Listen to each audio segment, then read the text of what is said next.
Homem conserta o carro de mulher cega. No trânsito. E por isso perde o emprego, mas quando ele retira seus pertences da mesa. Uma voz diz: eu conheço essa voz. Eu vivo em um mundo de sons, cheiros e texturas. Quando se é cega, você aprende a enxergar o mundo de formas diferentes. Meu mundo não é de escuridão. É uma tapeçaria rica tecida com os sons do dia a dia. Eu identifico as pessoas pela cadência de seus passos no corredor. Sei se alguém está mentindo pela leve hesitação em sua raspe voz. E posso medir o tamanho de uma sala pela forma como minha própria voz ecoa nela. Meu nome é Débora, e eu sou a presidente de uma grande corporação. Eu não cheguei aqui apesar da minha cegueira. Cheguei aqui por causa dela. Minha incapacidade de ver me forçou a aprender a ouvir de verdade. E ouvir é a habilidade mais subestimada nos negócios. Naquela manhã, porém, meus sentidos aguçados estavam sendo bombardeados. Senhora, eu não sei o que fazer. Eu sinto muito, dona Débora. Eu sinto muito. A voz do meu motorista, Antônio, estava aguda de pânico. O cheiro de metal quente e algo elétrico, como um fio queimado, invadia o carro pelo sistema de ventilação. O carro de luxo, meu santuário de couro macio e silêncio, estava morto. Nós não estávamos apenas parados no trânsito. Nós éramos o trânsito. Eu respirei fundo, controlando minha própria ansiedade. Antônio, eu disse, minha voz calma para neutralizar a dele. Relate.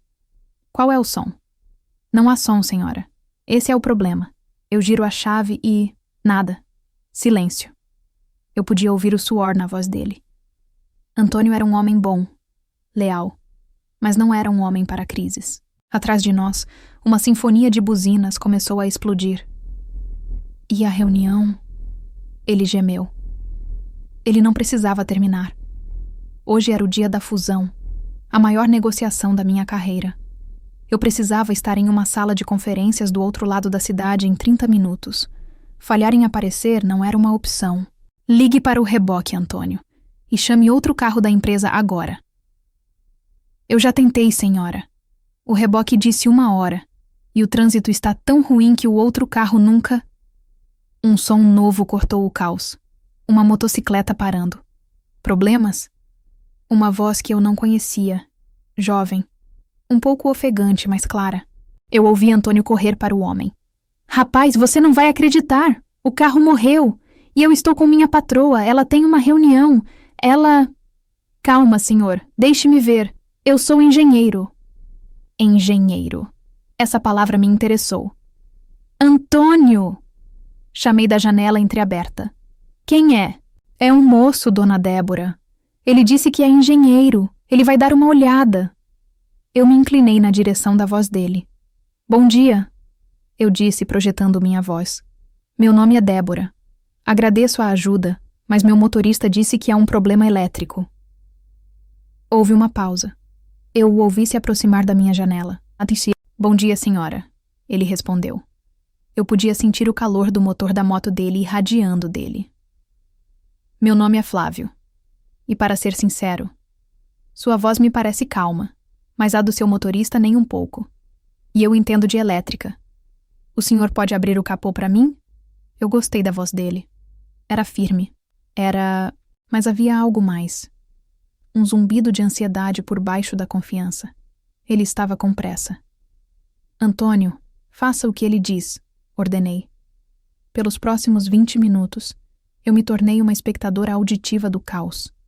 Eu ouvi o barulho de metal, o clique de ferramentas. Eu ouvi Antônio tentando ajudar. É esta peça ou esta? E eu ouvi Flávio. Ele falava consigo mesmo, um hábito de pessoas que se concentram profundamente. Não é a bateria. A ignição está fria. Deve ser o sensor principal. Se o computador de bordo cortou a energia... Ah, aqui está. Eu ouvi um suspiro frustrado. Qual o problema, Flávio? Perguntei. O sensor está frito, senhora. Totalmente queimado. Não há conserto na estrada. Eu sinto muito. Você vai precisar do reboque. O coração de Antônio afundou. Eu o ouvi murmurar. Acabou. Estamos arruinados. Eu fechei meus olhos. Obrigada por tentar, Flávio. Você tem suas próprias coisas para fazer. Sua voz. Você está atrasado para algo, não está? Ele hesitou. Eu estou, senhora. Para ser sincero, eu tenho a apresentação mais importante da minha carreira em 10 minutos. Então vá, eu disse, urgente. Antônio, dê a ele algum dinheiro. Vá, Flávio. Não perca seu dia por nossa causa. Eu não posso aceitar, ele disse. Houve um longo silêncio. As buzinas atrás de nós pareciam distantes. Eu podia ouvi-lo respirar. Eu o imaginei olhando para o relógio, depois para o motor. E então, eu ouvi. Aquele som de determinação. Não, ele disse, a voz subitamente dura. Não parei, não. Se eu fizer um bypass, se eu enganar o computador de bordo... Antônio, me dê aquela fita isolante que estava no kit. Eu sorri. Eu não sabia quem era esse homem, mas eu conhecia seu caráter. Ele era um solucionador de problemas. Ele não fugia. Eu ouvi mais alguns minutos de trabalho focado. O cheiro de fita queimada por um segundo. Ok, Antônio. Tente ligar. Gire a chave. Devagar. Eu prendi a respiração. O motor engasgou. Uma vez. 2 vezes. E então, ele ligou. O som do motor potente, vibrando suavemente sob mim, foi o som mais doce que eu já ouvi. Antônio estava gritando de alegria. Algo como... Você conseguiu, rapaz. Eu abri minha porta. Antônio correu para me ajudar, mas eu já estava de pé com minha bengala. Espere, eu disse. O som da motocicleta dele ligando parou. Flávio. Chamei, virando meu rosto na direção de onde eu senti sua presença. Sim, senhora. Estou aqui. Ele estava a alguns metros de distância. O cheiro de graxa e suor de ansiedade era forte. Eu não sei como agradecer, eu disse. Você não tem ideia do que fez por mim. Você salvou meu dia, mesmo arriscando o seu. Eu só fiz o que era certo, senhora. Não, eu disse firmemente. Você fez mais do que era certo. Você fez o que era bom. Por favor, seu nome completo, seu telefone. Eu preciso recompensá-lo. Houve uma pausa dolorosa. Eu podia ouvir o quanto ele queria ir embora. Senhora, eu agradeço de verdade, mas eu não posso. Eu estou muito, muito atrasado. Fico feliz em ter ajudado. Por favor, vá para sua reunião. Tenha um bom dia. Antes que eu pudesse insistir, o som da moto dele acelerando cortou o ar, desaparecendo no trânsito que agora fluía. Ele se foi, dona Débora, disse Antônio, voltando para o carro. Eu sei, murmurei, me acomodando de volta no banco. Meu coração ainda estava acelerado, mas não pela reunião. Era pela voz daquele homem. A voz de um homem honesto. Antônio, eu disse, enquanto o carro voltava à vida. Vamos para a reunião. Eu nunca esqueço uma voz. E eu não ia esquecer a de Flávio. Eu cheguei à reunião, com alguns minutos de atraso, mas cheguei. A negociação foi tensa, mas eu estava focada. Eu nem imaginava o que, naquele exato momento, estava acontecendo com o homem que salvou o meu dia. O que vou contar agora, eu só descobri muito depois, e partiu meu coração. Enquanto eu estava sentada na sala de conferências, Flávio estava chegando ao seu escritório. Ele chegou às 9h15 da manhã. 1 hora de atraso. A apresentação que ele deveria ter feito já havia terminado. Quando ele desceu da moto, ele me contou depois. Ele olhou para seu reflexo no vidro do prédio. Ele estava coberto de graxa do meu carro. Suas mãos estavam pretas e seu melhor terno estava manchado. Ele parecia um homem derrotado. E no saguão, esperando por ele, estava seu gerente, Ricardo. Ricardo não era um líder, era um capataz. Ele viu Flávio e, em vez de perguntar o que havia acontecido, ele sorriu. Um sorriso frio. Olha só quem decidiu aparecer, Ricardo disse, a voz alta para que todos no saguão ouvissem. Belo visual, Flávio. É sua nova roupa de fracassado? Flávio, exausto e humilhado, tentou explicar. Ricardo, Por favor, me escuta. Eu posso explicar. Ocorreu uma emergência. Eu estava vindo e um carro quebrou no meio da avenida. Eu parei para ajudar. Ricardo zombou. Parou para ajudar? Nós pagamos você para ser engenheiro, não um escoteiro. Sabe quem estava na sala de reunião? Os investidores. Sabe quem teve que apresentar seu projeto patético? Eu. Foi um desastre. Flávio tentou argumentar. Era uma senhora, Ricardo. O carro dela estava morto. Ela era cega. Eu estremeço toda vez que lembro dessa parte da história. Ao ouvir isso, Ricardo riu. Ele riu e disse: Cega? Essa é a sua desculpa? Você jogou sua carreira no lixo por causa de uma pessoa qualquer? Você é um idiota, Flávio. E idiota não trabalha na minha equipe. Diante de todo o saguão, Ricardo o demitiu. Naquele exato momento. Seu contrato está rescindido. Suba, pegue suas coisas e saia. Quero você fora daqui em 10 minutos. Enquanto eu fechava o maior negócio da minha vida, Flávio, o homem que tornou isso possível, estava sendo escoltado para o elevador de serviço, com uma caixa de papelão vazia nas mãos, indo buscar os destroços de sua carreira. Eu fechei o contrato. Parabéns a todos, eu disse, enquanto meus executivos relaxavam e começavam a comemorar ao redor da mesa de conferências. A reunião tinha sido um sucesso. A fusão estava assinada, e minha empresa havia crescido exponencialmente. Eu deveria estar radiante, mas meu instinto me dizia que algo estava fora do lugar. Dona Débora, a senhora mal tocou no seu café, disse meu assistente Marcos. Eu estava apenas distraída, respondi. A verdade é que, durante toda a negociação, enquanto aqueles homens falavam de números e projeções, minha mente voltava para a estrada. Voltava para o cheiro de metal queimado e para a voz de um homem que arriscou tudo por uma estranha. Eu tenho a apresentação mais importante da minha carreira. O que teria acontecido com Flávio? Eu me sentia inquieta. Uma dívida não paga me deixa nervosa. E eu sentia que devia muito àquele homem. Marcos, pegue minhas coisas. Vamos embora. Eu não sabia, claro, que o destino havia me colocado exatamente no mesmo prédio que Flávio. A empresa com a qual eu estava me fundindo, a empresa cuja sala de conferências eu estava usando, era a mesma empresa onde ele trabalhava. Enquanto eu estava na minha reunião, assinando contratos multimilionários, o que vou contar agora estava acontecendo com Flávio, apenas alguns andares abaixo. Flávio tinha sido demitido no saguão. Seu gerente, Ricardo, o mandou subir e limpar sua mesa em 10 minutos. Quando Flávio saiu do elevador de serviço em seu andar, segurando a caixa de papelão marrom, o escritório, que antes era barulhento, ficou mortalmente silencioso. Eu conheço esse silêncio. É o silêncio que acontece quando o rebanho vê que um dos seus foi ferido. Ninguém quer ser o próximo. Ele me contou depois que essa foi a caminhada mais longa de sua vida. Seus colegas, pessoas com quem ele almoçava todos os dias, de repente acharam seus computadores fascinantes. Ninguém olhou para cima. Ninguém disse uma palavra de conforto. O medo que Ricardo colocava neles era maior do que a amizade que tinham por Flávio. Ele chegou à sua mesa. Era uma mesa pequena, como a de todos os engenheiros juniores. Havia poucas coisas. Um porta-lápis que sua sobrinha fez na escola.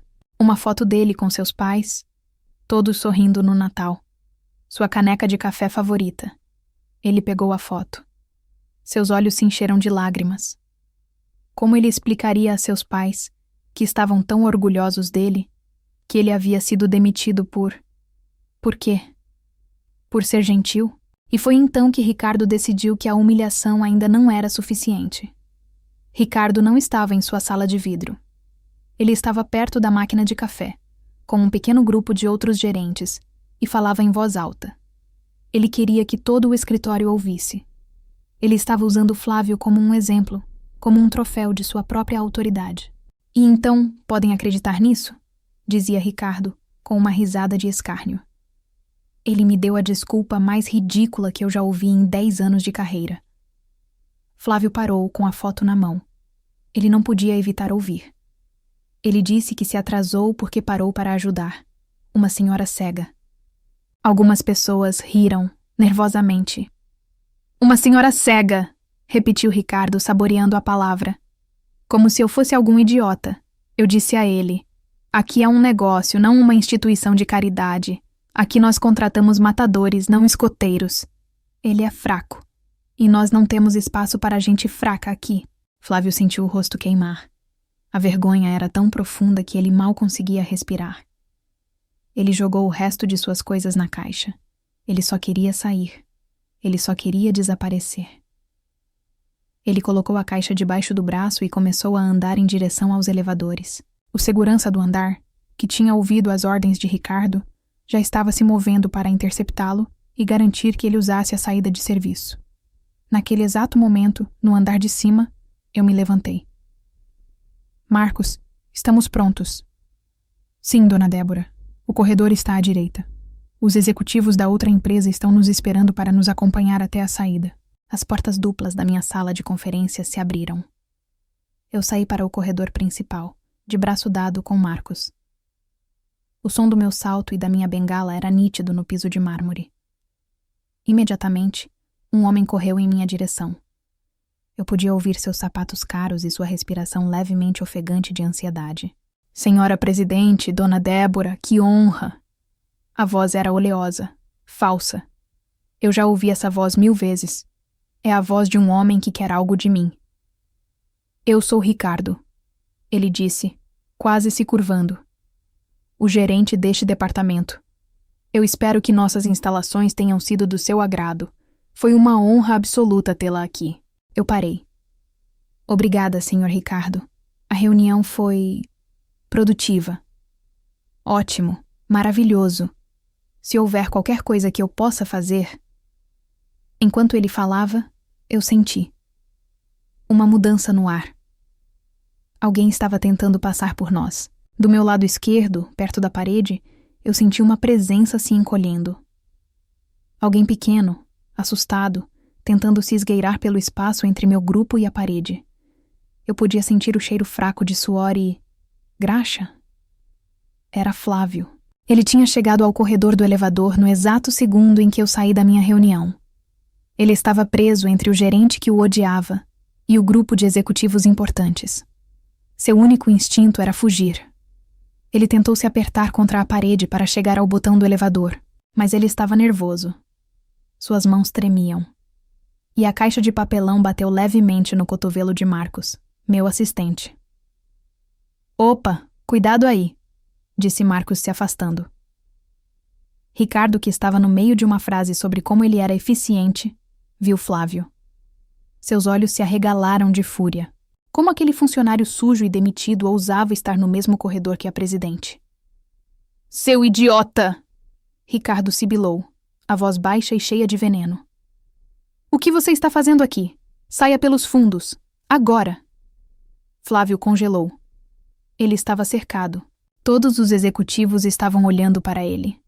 O homem sujo, com uma caixa de papelão amassada. Ele olhou para o chão, humilhado além das palavras. Com licença, ele sussurrou, a voz trêmula e quebrada pela vergonha. Me desculpe. O mundo parou. O barulho do ar-condicionado.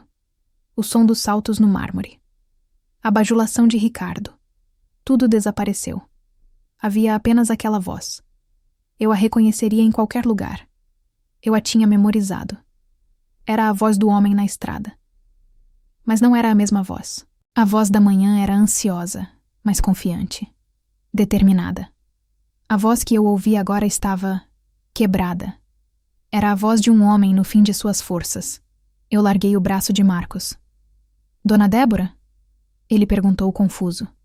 Ricardo ainda estava sibilando. Segurança? Tire esse homem daqui. Silêncio. Eu não gritei. Eu disse a palavra com calma, mas com uma autoridade que fez todos no corredor pararem de respirar. Ricardo parou no meio da frase. Eu me virei lentamente na direção exata daquele sussurro. Meu coração batia forte contra minhas costelas. Eu inclinei minha cabeça. Quem disse isso? Flávio estava imóvel, com a caixa nas mãos. Foi só um ex-funcionário, senhora. Não se preocupe, disse Ricardo, tentando me afastar. Eu ignorei Ricardo. Eu dei um passo na direção daquele homem assustado. Eu podia ouvi-lo prender a respiração. E então, eu disse em voz alta, para que todos no corredor pudessem ouvir: eu conheço essa voz. O corredor ficou tão silencioso que eu podia ouvir o zumbido elétrico das luzes fluorescentes acima de mim. Eu senti todos os olhares se virando para mim, a mulher cega que tinha acabado de dizer algo impossível. O homem com a voz oleosa, Ricardo, tentou rir, um som nervoso e agudo.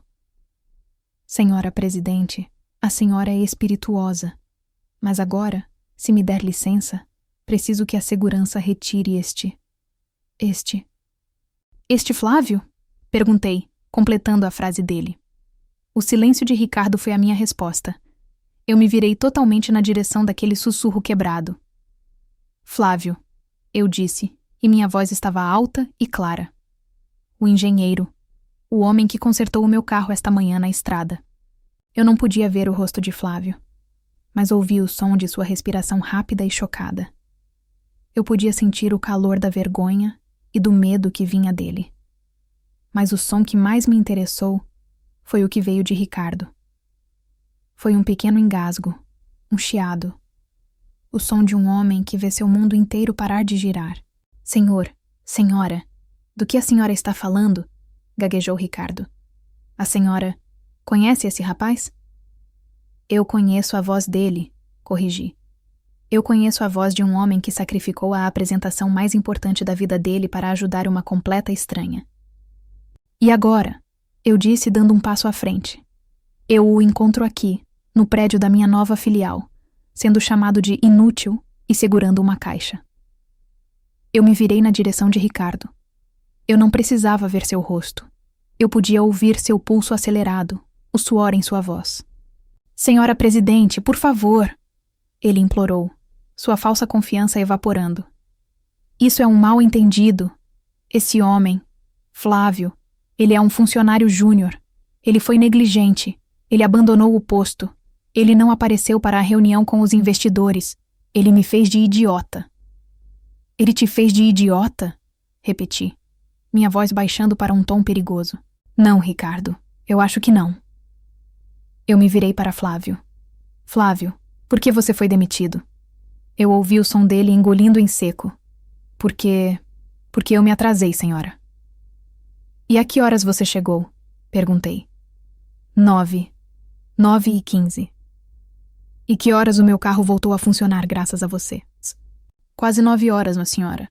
8h55 por aí. Entendo, eu disse.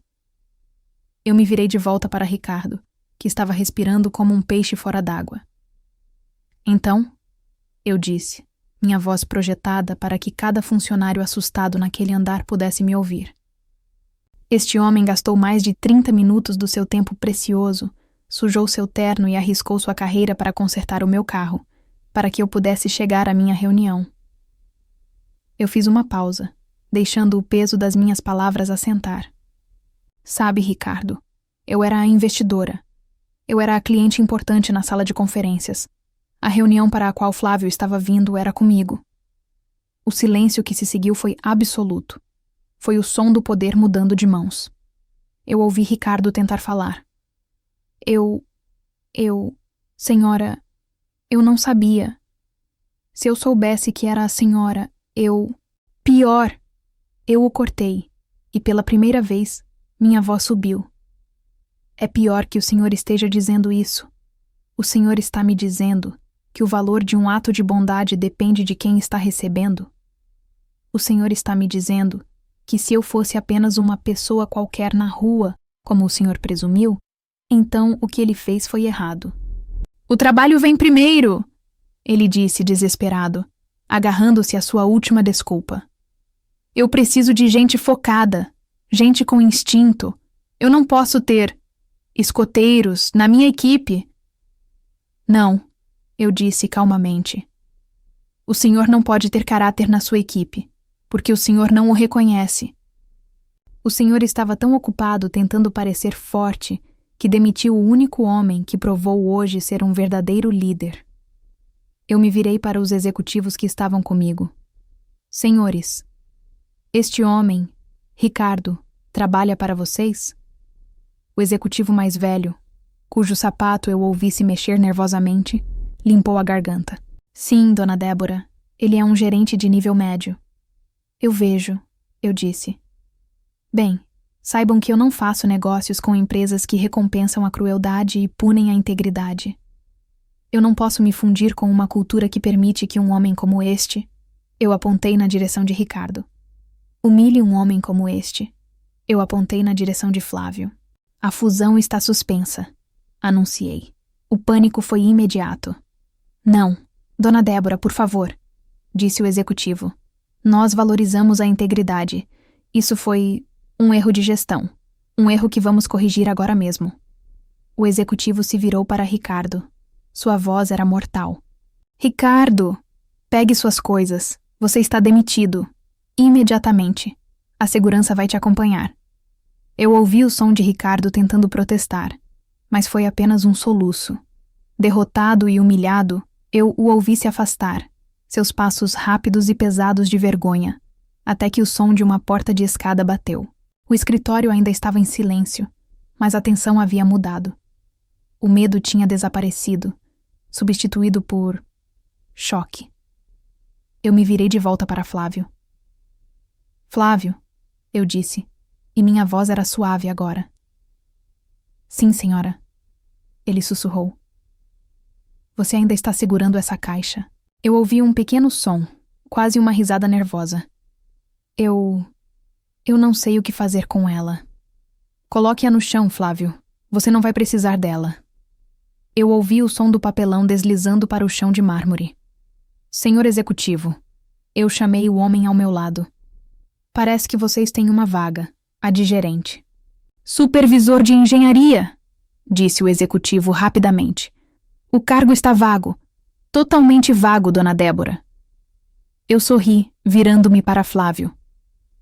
Eu não preciso de escoteiros nos meus projetos. Eu preciso de engenheiros brilhantes. Eu preciso de solucionadores de problemas. Eu preciso de líderes que tenham caráter, mesmo quando acham que ninguém importante está olhando. Eu estendi minha mão na direção dele. Flávio, o cargo de supervisor de engenharia é seu. O salário é o dobro do que você ganhava, se você quiser. Por um momento ele não disse nada. Eu apenas ouvi sua respiração. Então, eu ouvi um som que não tinha ouvido dele antes. Ele estava chorando. Silenciosamente. Ele limpou a garganta. Senhora, dona Débora, Ele aceita, gritou uma voz feminina do outro lado do escritório. Foi Ana, sua colega de trabalho. O escritório irrompeu em aplausos e assobios. Eu sorri. Flávio, eu disse por cima do barulho. Há apenas um problema. O barulho diminuiu. Problema, senhora? Sim, eu disse com um tom sério. Essas manchas de graxa, elas são do meu carro. Por favor, vá lavar as mãos e depois venha para a sala de conferências. Precisamos discutir os detalhes do seu novo cargo.